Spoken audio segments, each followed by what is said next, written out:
Greetings, roller coaster fanatics, and welcome out to a Fanatic review.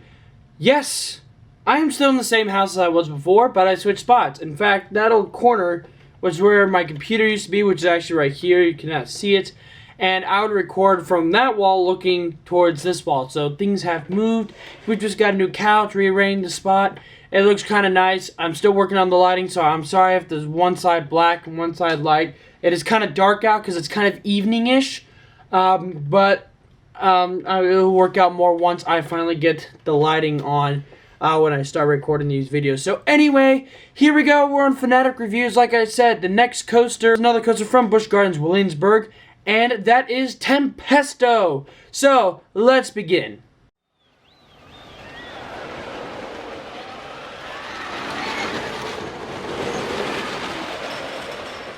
So Tempesto used to be the newest roller coaster at Busch Gardens Williamsburg. Now Invader takes its spot by opening in 2017. But Tempesto opened April 25th, 2015. It is built by Premier Rides, which is very famous for mainly launch coasters. However, there's that one coaster in Silver Dollar City that has a chain lift.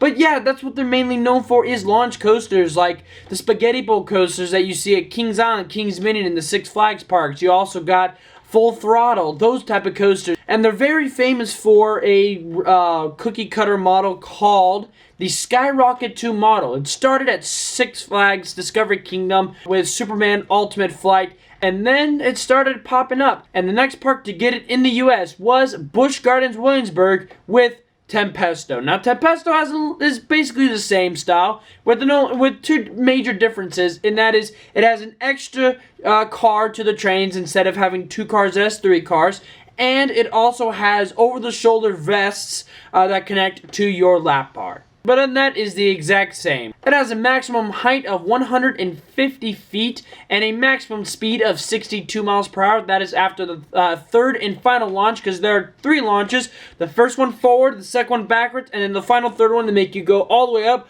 to the 150 feet. I guess you can call it zero-G stall. It is basically a barrel roll, long, spread out barrel roll, and you get a lot of hang time on that. The maximum length of this roller coaster is very short. It's only 863 feet of track. It is very, very short. But the total duration, because of the three launches and just going through the full circuit, is, I would say, about a minute, maybe a little bit more than a minute. So it's not too bad for being very short when it comes to length and track, but it's pretty nice. So Tempesto is very interesting. It's got mixed reviews. Some people praise it for being really good and very weird, while some just don't like it because it gives them a headache, or you're smack in between. There's kind of that few going on, because some people hate it, some people love it, some people are just like, it's fine. And I'm smack in the middle for it's fine. So it starts off with the first launch, going up, then backwards, then back up again to the top, and let me just say, I love the speed, and you can feel the acceleration for each launch, which is really nice, and you can really feel air time going up, cresting the 150-foot hill, and then of course you go into some great hang time on the long barrel roll, and then of course it stalls you right at the top for a nice drop twist into the non-inverting loop, and then you crest back down with another twist into the station with a slow going back up, and then finally braking back into the station. And that's basically the gist of the ride. The theming is kind of there. You got some nice lighting in front. You got big Tempesto sign. Of course, the TVs show the Daredevil, and it says, "Do you dare to ride this ride?" There's just some nice detailing and kind of like it's a show on the outside, but inside the station there really isn't nothing. It's just wood. I think they just kind of stopped at the theming right there, like, okay, we'll theme the outside, but the inside, it doesn't need any theming. So you climb on into the trains, and you first will notice, if you're in the front row, they're kind of a little bit cramped, and it's very hard to get those over vest in. So you're kind of sitting down, you got this, and you're trying to lift up because these things are so weird and flabby, and you're trying to squeeze yourself into them. You click it in, you're good. And of course, there is no articles allowed, even in your pockets. So they're going to make sure you have stuff in your fanny pack. And trust me, articles fall off this thing often. I've had personal stuff falling off this coaster.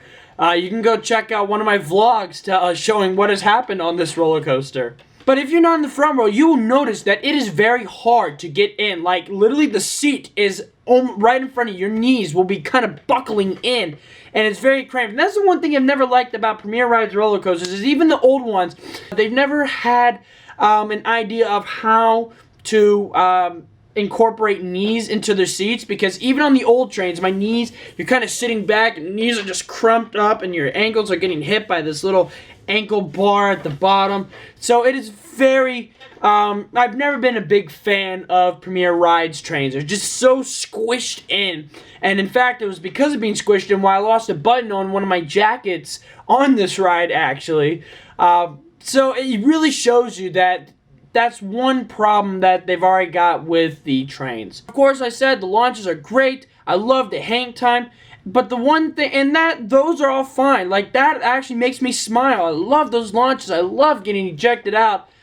But the worst part for me is that non-inverting loop. Once you drop down, you crest up. You pull up so fast, and it's so intense.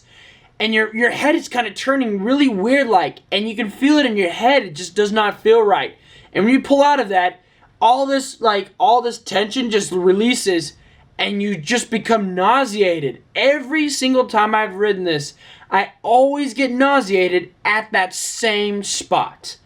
It is like that. It's like Batman the Ride, where you can always feel that certain spot in your feet that you know it's just not. It's just way too intense. It's one of those intensities that just does not feel right, and it leaves you in a huge headache or just being very lightheaded. And then you come back down, and then the ride's over, which is nice. But that headache lasts. Like, I still feel after the ride, and like after the drop and we pull, kind of slowly break into the station, I just still feel it, and I'm no longer smiling. I'm just going, just trying to regain myself, because that one spot always. I don't know if it happens to everybody, but it always happens to me, no matter what. Front row, back row, middle row. I definitely feel it more towards the back row, but I do not know if it's just me, but it always happens at that one spot. But yeah, that's basically it. Really nice. First half is great, with the non-inverting loop part being not so great. And it's alright. A nice, decent ride. And I think it's good to be at Busch Gardens Williamsburg. It's kind of like a nice little fit in there. Just something really nice for them to actually have in their park. And I'm going to give Tempesto at Busch Gardens Williamsburg a C+. So that will do it for Tempesto at Busch Gardens Williamsburg. Make sure to stay tuned for next week, where I get to talk about more roller coasters that I got to ride during the Christmas event. And I'll begin to start reviewing other roller coasters that I have ridden all across the world. Thank y'all for watching. And as always, roller coaster fanatics, keep coasting.